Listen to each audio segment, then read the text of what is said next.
Are there lasting side effects from having a brain tumor removed? In today's episode, a 2-time survivor of brain tumors tells her story. Stay tuned.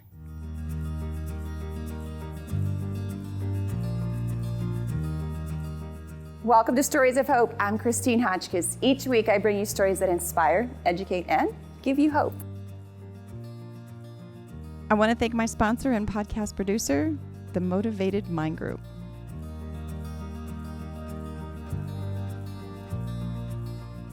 Removing a cancerous tumor is usually suggested by doctors in order to win the battle over the disease. Depending on where it is in the body, though, there can be risks with the surgery, not to mention post-surgery side effects and life changes. Cancer in the brain, of course, being one of the most dangerous. My guest today is Jenn, a survivor of 2 brain tumor surgeries whose life was completely changed by her experience. Hey, Jenn, welcome to Stories of Hope. Thank you for having me. Yes, and it's good to know people and get to know more about other people. Everyone's like, stay in your lane. I'm like, no, I want to learn more people to learn more about what's going on, and I'll bring them in my lane. And you were brought up in a previous interview for a few reasons, so I'm glad that you accepted, so thank you. Of course. I love being a part of the community. I'm from Arizona, so being able to kind of speak to the community in this way is really important to me. And you're speaking to my heart right there, so thank you. Sure. Now, I understand that you are a 2-time survivor of brain tumor. Yeah, I'll always have brain cancer, which is what this medical device is, and we can get into that in a little bit. I was diagnosed with a glioblastoma in August of 2020 and another in August of 2022. The average survival rate after your first diagnosis is 12 to 15 months. I said, not me. No. It's not taking me. No. And then when I got the second one, I was like, okay, I guess this is how you save lives. You just get the second tumor and you show them how it's done. I don't know if that's a good thing or a bad thing, because now you've become the expert of what to look for in the first round. To me, it's a beautiful thing, and my husband dislikes it so much when I say that, because I'm like, this is a blessing. Like, I don't have to request vacation time. I could go wherever I want sometimes, whenever I want. It's like the freedom and opportunity to be a change maker, regardless of the circumstance. That was part of my previous career, is working with folks to find ways to do business a little differently. The government's tough. And with this, it's passion because it's a life. It's always, in my sense, I felt like I was trying to save a life, but this is life or death. And well, your life is the life and death, and then you're saving others by talking about community, like you just mentioned. So that other people, as well as myself, have a better understanding. How did you pronounce it? Glioblastoma. Tell me more about it.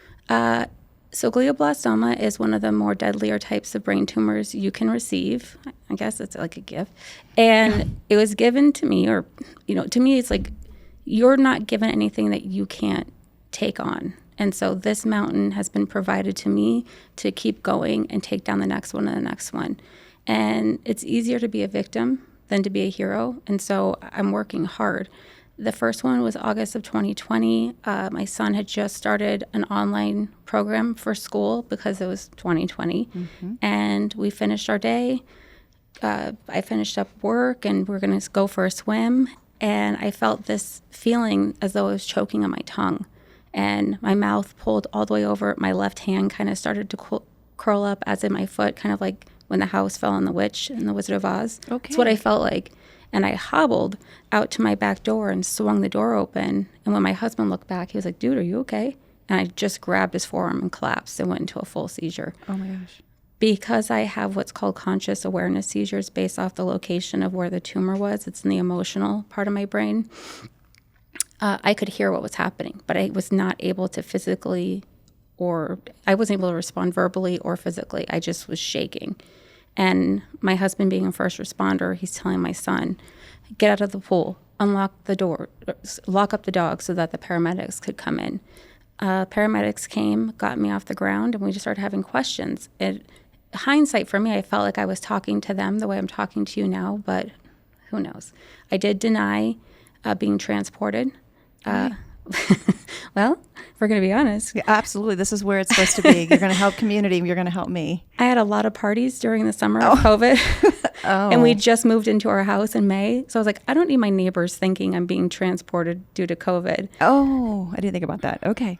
But I mean, my daughter was leaving for vet school, and we just got our new home. So I don't know.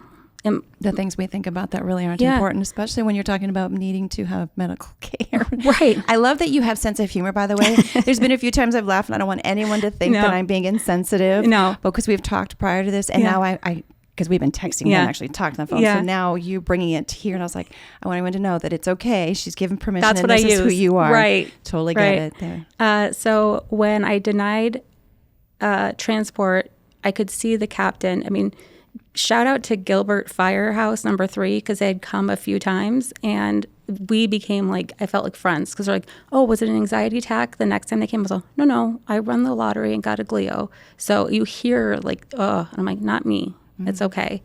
So his eyes got really big, and my husband's like, no, we're going. So he pretty much hogtied me and threw me into the truck.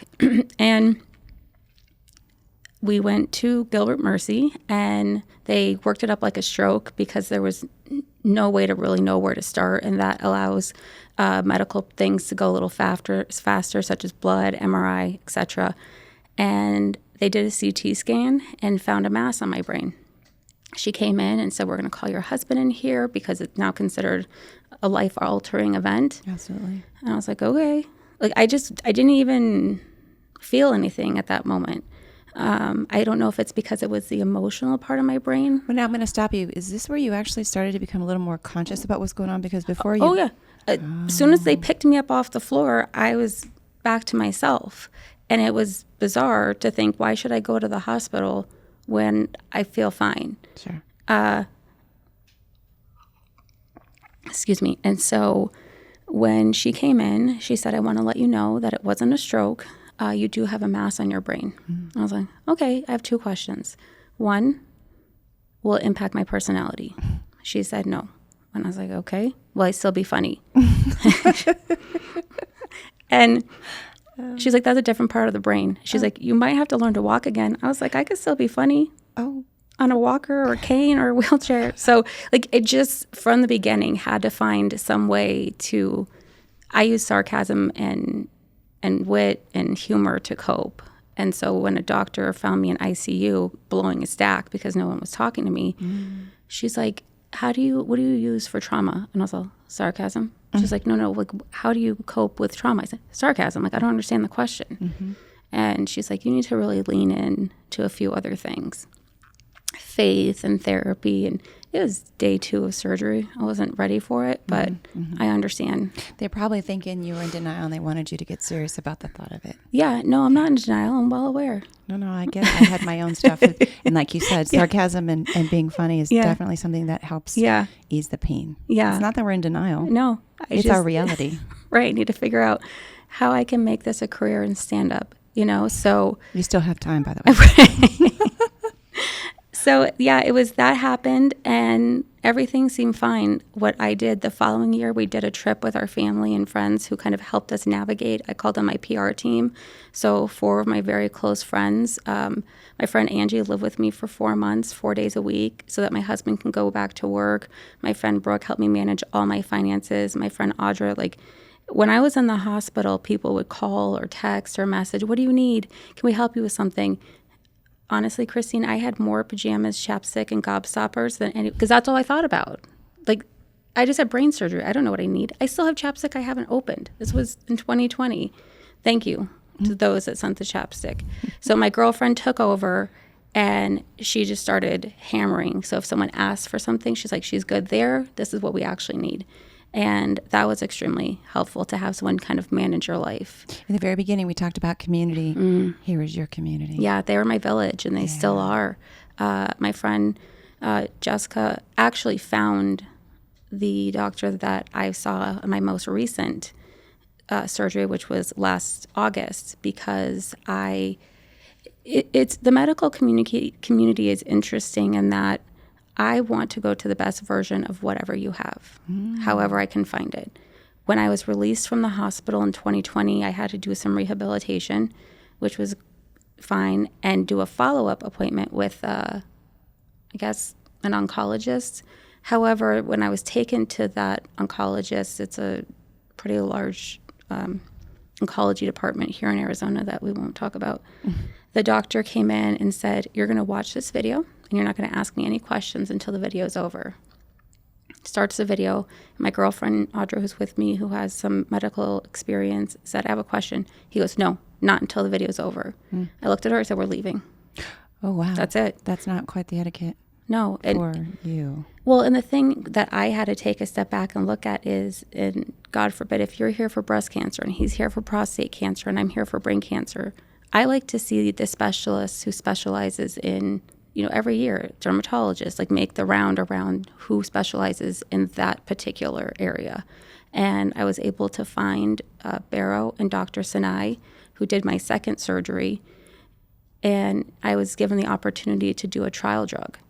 And that trial drug, AZD1390, is what I believe between that, Dr. Sinai, my other doctors at Barrow, and Ivy Brain Tumor Center is what's saving my life. What was this doing? What was the trial of it? Sure.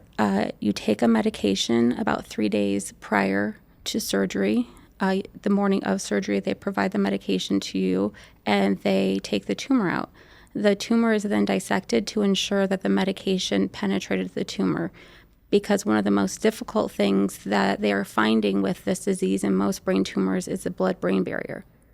And so most recently, I found that they're now using a way to kind of have it go through. I don't know if it's the same, but the medication did penetrate the tumor, and I was then able to start the medication again and go through 3 weeks of radiation. 2 weeks of radiation. Wow. Now you have this medical device on your head. Yes. Please tell us more about what it is. So this is the Optune. I have it hiding nicely in a purse. And so it's, I have headphones on too, sorry. So here, it's kind of like large Band-Aids. And so the two are about hand palm size on each side, and then the other two are front and back. The right and left speak to one another, and the top and back speak to one another in a sort, to where they're communicating information. One of the things that it looks for is cell splitting, which is a sign of the glio or tumor. The other thing it tries to do is prevent those cells from splitting. And so ideally, it should be worn 75%. And so what the machine is able to track is data usage, so how often I have it on, not how many cells, not brain cells, but cancer cells have been eradicated, because the brain is so interchangeable. And I'll wear this for the rest of my life. Really? Yeah, unless some other type of medical device is worthy enough for me to switch it out. So I'm going to be cautious when I say this and not stupid. Okay? Don't be cautious. Ask anything. This is This is the education part. I want everyone out there, because there's an etiquette to a lot of different things in life. And so here I'm going to say, because you and I had actually talked prior on some wonderful things that people have said, and we're going to talk about more if you'd like. So when you're talking about this is going to be forever the rest of your life. Yeah. Does your hair grow back at any time? No. It doesn't. It's not growing back. It's growing now, which is, and it's beautiful. Heat wave is helpful. What happens is it will start to lift off, the Band-Aids will, and there's discs that are the size of nickels, which are then connected by copper wiring, maybe less than an inch of copper wiring to the next, and then there's 4 cords that run down and connect to the main Optune machine. Okay. And what that means is, last night I have what I call change days, and last week I kind of had a dermatitis or a psoriasis flare up, and my skin was irritated and itchy and nearly raw, and so I have to see a dermatologist. So that's part of this journey, is not allowing one thing to be ignored. So if I ignored it, makes it worse. I'm off the Optune longer, so impacts my overall health potential. So it's just this domino effect of not just wearing the Optune and going to your MRIs. It's overall mind, body, and soul health. So with this device being on your head for the rest of your life, as you mentioned, you don't have to worry about bad hair days.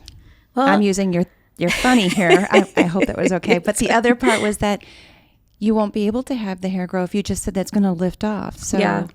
So I have to shave it with a bowl They Optune or NovaCare, that's who created this device, provides everything. Okay. They provide the pads, they provide the Surgilast. The only thing that they don't provide is rubbing alcohol, which is what you have to wipe your head down with before you put the pads on. So my husband and I came up with more of there's Jenn's way of doing business and other people's way. People that know me are well aware of that saying. So we'll take it off, shave my head down, maybe get a pool day in, or just shave it down, and I wash it in the shower with like a tea tree soap or something more calming, and then he puts it back on, so we don't have to use the rubbing alcohol that much. But camping or traveling. And we're in Arizona. Yeah. So we sweat. Yeah. A lot. Yeah. Right And I'm now, very especially. active. Yeah. Yeah. Does that have anything to do with staying on? And Yeah. For me, I think the combination has been if I go past 3 days because my hair, it's weird when you have to shave your head, how fast your hair grows versus when I actually had my hair and you're like, come on, grow. we girls, we can relate to that for Yeah, sure. The men, yeah. they're like, I'll just shave it off and be good. Right. My husband started shaving his head when I had to, and I was like, can you stop doing that? Oh. Like, God gave you an amazing amount of hair, and I'm sure you're upsetting a few gentlemen right now because you just shave it off. So we'll talk about the etiquette, but we have a guest with you. I do. Her name is Marley. Tell me more about who Marley is and what she does for you. Marley is a beautiful golden doodle. She was given to me by my dear friends, Elaine and Brian, and they are close to Jana and Ryan, who you did interview for Pause. Mm-hmm. Yeah. And so Marley is a year old. She just turned a year old in May, and she can do search and rescue. In that, for me, that came about because before having her, after my first surgery, we went to Disneyland, and my husband had my phone, and he was with my son, and I was going to the bathroom. My understanding as a wife, you're going to wait where I left you. Sorry to be to laugh. So I'm like, this is where I last left you. Kind of like Marley's shoes. Like, where are her shoes? And I go back, no one's there. And I'm like, don't panic. Don't panic. Like, there's options. And I am the person where I'll just go back to the hotel. Like, Yeah, I'm sorry. done too. Yeah. And I'm like, okay, if I were them, what would I do? So I go back to the bathroom where they were sitting on the planter. There's a debate in our house on whose fault this was. Uh-oh. It's mine because I didn't look for them, and they didn't stay where they were supposed to Is stay. this where that communication thing Correct. comes in? This is what I call Disneyland is a marriage trust exercise, and it always works out because I got a service dog, because I can't find you by myself. Like, my internal compass gets a little off kilter sometimes, and I sat down and I was like, use someone's phone, or what do you do? So I just went back, and he goes, I've been looking for you. I'm like, you're sitting right here. He's like, I sent a lady into the bathroom, which I know their panic is different because I could have a seizure in the bathroom, and if no one knows, no one knows. And I was like, well, if I was coming out of the bathroom, it'd be in your guys' best interest, eyes up all the time, not in your phone. But We could do that for everything. right, we clearly worked past it. It was only 3 years ago. I'm not mad or Right. anything. But and here's another thing that I learned from Ryan and Jenna with Pause is there's a secondary PTSD. Yeah. So you had yours primary, and then they're like looking for you, and they're sending people in the Yeah. restroom. But now you have Marley. But Marley's more than just a dog to make sure the family keeps an eye on you. Yeah. What is her specific duty? She's done a lot. We are currently working on like search and rescue, which is, I don't want to say my son's name because she'll take out all of your equipment. If I say go find my son's name, because him and I and her are together a lot because of my husband's job, she knows that he's DAD. And I think one of my favorite moments was this around 4th of July. My in-laws have a cabin up in Heber, and we were part of the parade. I didn't put her Halti on her. That was my fault. I trusted myself more than it was my fault. So she was a little panicky. And I just had to, Asher had he had gotten ahead of us, and I was like, go find him. And she was gone. And so we're running down the street looking for him. And we use those opportunities also to practice on the ranch. There's horses, there's cat, all of this stuff, so that her nose knows to find him. He hid inside a horse trailer. I'm hiding in a barn, which seems small in comparison, but when you're in a large group of people or a group setting, for her to be able to find someone is helpful for me. We do it at home because his smell is everywhere. So she'll check his room, she'll check where he sits, and so we have him hide in the bathtub. So you still have the possibility of having seizures? Oh yeah, I just had one on Saturday, mild. Oh my goodness. They can be triggered, my experience now, by emotional or just overstimulation. So a lot of things happen on Saturday to where in the evening I felt it come on, and it kind of looked like a parrot when they stick their tongue out. So it was just, my mouth is twitching and my tongue's going in and out. So it wasn't egregious, and I have rescue meds. So she's part of that service dog? She's not fully trained on seizures yet because I have to swab my mouth and have her smell it. Wow. So I have a few frozen because we're still working on Find Mom's medication. So there's a few things. And service dog isn't like we go to class once a week and she's good. I have so much homework that we do almost on a daily basis. So one of the things we worked on this summer is Find Mom's Present, which is a toy out back for the pool. And so she knows to get that. And then the next thing is to transition her into something else more critically important. And so I'm slowly transitioning her into certain things. The first few months, I was in the hospital. And so Janet and Ryan worked with her so closely. And when I came home, it was manners. It takes a long time to teach a dog. They don't just come home and sit and stay and lay down. It's a lot of work. I have a hard time doing it for myself. I can only imagine. I don't have a job, Christine. This is my job. Well, I have a great appreciation, more so now. It's not just about someone getting and I say this with respect, Please. because we have people that are out there that think that it's convenient to purchase, I'm going to say it, purchase service vests for dogs for themselves. And there are people who are needing it. Right. And then there are people that you've already mentioned on the etiquette about doing that because people have put that out there that, I can just put a vest on a dog and then call it whatever I want Right. to. So I'm not saying that disrespectfully, but I am saying it respectfully. Yeah. That there's a reason why these vests are on these particular dogs, whether Right. they're in training like you just mentioned, Right. or doing a task that Right. they are specifically trained for. As we had mentioned, Jenna and Ryan being here, these dogs have so many different things that they have Right. to teach them, and it's not an overnight thing, like you said. Right. Sit, look for certain things, Right. know certain people's names, Right. or what have you. So I respect you Thank and you. anyone else that's needing a service dog. So if this is a message for everyone, for both sides, please take it and respect both parts of it. And don't touch them. It does say on there, and when you came in here because of Jenna and Ryan, I was like, just because it's a cute dog doesn't mean I get to go and touch it. It's like, no, Yeah. I have to be trained. Well, I didn't like that, but I did. The public, honestly, I've been at church, and one of the head security guys goes up behind her and starts like rubbing on her behind. I'm like, Mike, Right. like she's working, and it's like, what is difficult for me is, she freaks out a little bit because things are still new. We're still working on going out in public. We did the movies on Friday with 2 big openings of 2 big movies.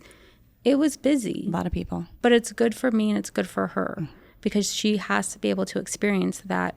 And unless we do the work, she's always going to be afraid. So I do have a final question, but before I do ask the final question, I have a couple of other, and one of them is, what would you like to tell the public an etiquette part? Because you've shared some things, and I have my own story. Other people have their own story, and people will say things thinking they're saying something that's kind, supportive, Relatable. Me too. You say relatable, I say that me too. And sometimes that's actually not the right thing to say. So how can we teach other people to communicate about certain things that... If someone asks me a question, I'm not considered sick. I don't consider myself sick. I have a diagnosis. Okay. I would appreciate the public understanding that if you're going to ask me what I'm wearing, just ask. If you see me out, just ask. Because staring is difficult. The comments and or aggressive approaches have been difficult. And some folks, when they ask and I say, I will, just because there's no active tumors as of today, doesn't mean, like, I will always have brain cancer, which is why I have to wear the Optune all the time. And it then turns into a competition on who knows someone or the word cancer, I think, is as though we're in the same group together. And I don't want to negate anyone else's illness or diagnosis, but the chance of survival with other cancers is highly likely compared to glioblastoma. They said 12 to 15 months with my first diagnosis. And I said, no, thank you. That's not going to be me. And I did my best to statistically not look into it. But serving now as a spokesperson, patient advocate for the End Brain Cancer Initiative, you learn a lot more about what you're facing so you can speak to others about it. We lost Senator John McCain. We lost the Diamondbacks manager, his wife. She passed, and it doesn't discriminate. So It's not just men, it's not just women, it's children, adults, elderly, etc. What is the most difficult part of this journey since you are a 2-time survivor? My son. He was 9 when he saw me have the first seizure and had to let the paramedics in. He's seen the paramedics take me out of the house a couple times because of seizures. And he's very anticlimactic with a lot of things. And I try to speak to him about it, but I don't want to press, and he seems okay with it based off conversations, and I speak to his school counselors, but he doesn't he's not one for attention in that way. And so he's had to, in some circumstances, be a caretaker if I need something, or if the medication machine's going off, or my battery dies. They can hear it beeping, and my husband or he will get to it and replace the battery. So I think it's been difficult for him. Forgive me for saying this, because we're moms. We've gone through stuff and we think we're tough. And we are, but no one sees the tears and the things that we sacrificed. So I'm going to ask the question again. What's the most difficult part for you? This is about you. You just wanted me to cry. I know you did. I got Kleenex, but you're going to let me cry too, so we'll do it together.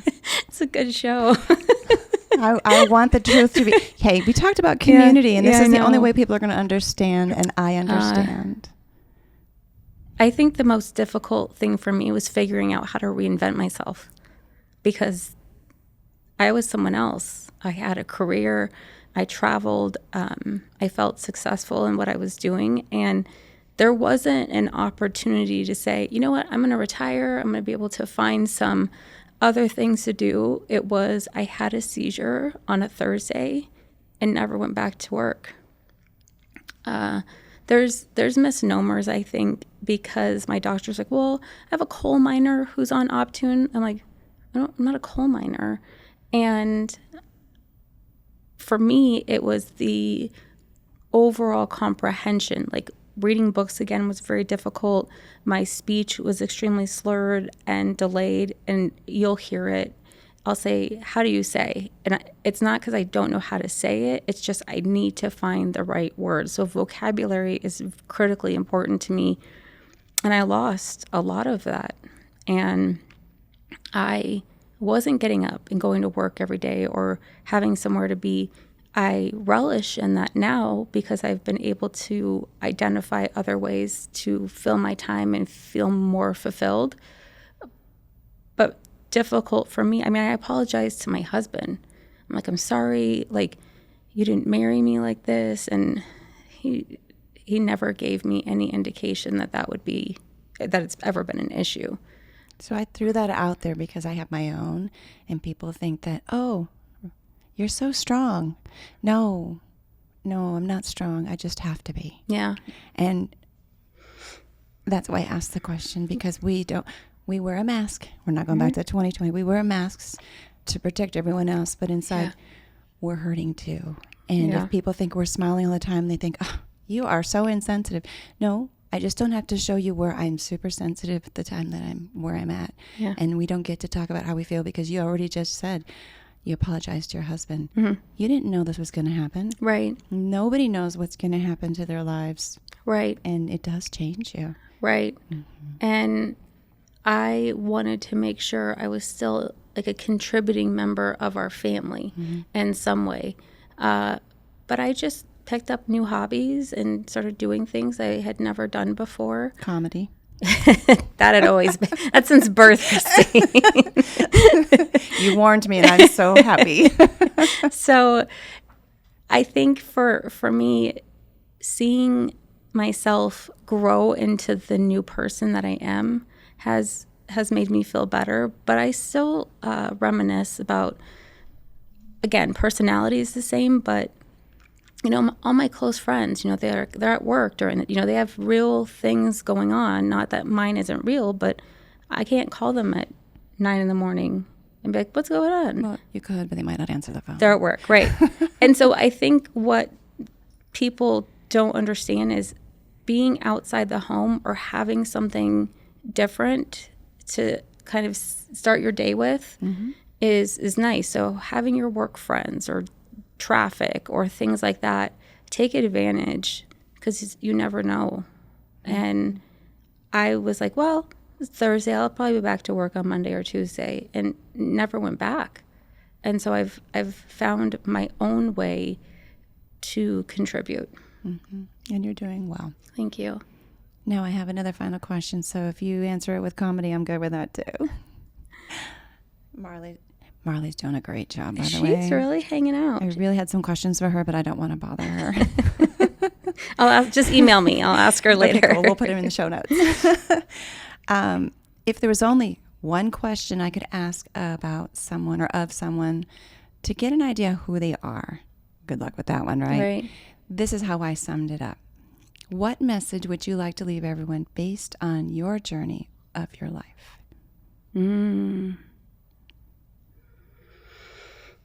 Don't stop. Like, do not take no for an answer. My husband had a seizure while at work last week, and being on the other side of the bed and watching what he went through reminded me of what I went through. And you can't make that about you. I had to be there and be there for him. But the word trauma I suffer with, because there's that word is thrown around a lot for no reason. But that's trauma, watching him in a neurologist's office get a head to toe. So I walk away with, you are not a victim. You're the hero in your own story.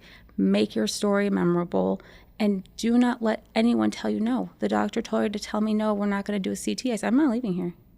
Like, we will wait until you do the CT, because I'm not going to wait weeks or months to get him in to see someone and live with that based off my experience. So don't take no for an answer. Don't be a victim of your circumstances, and fight for every moment of this life. It's worth it. It might not seem like it when you're on the 10 right now, but it is worth it. I agree with you 1,000%. Thanks.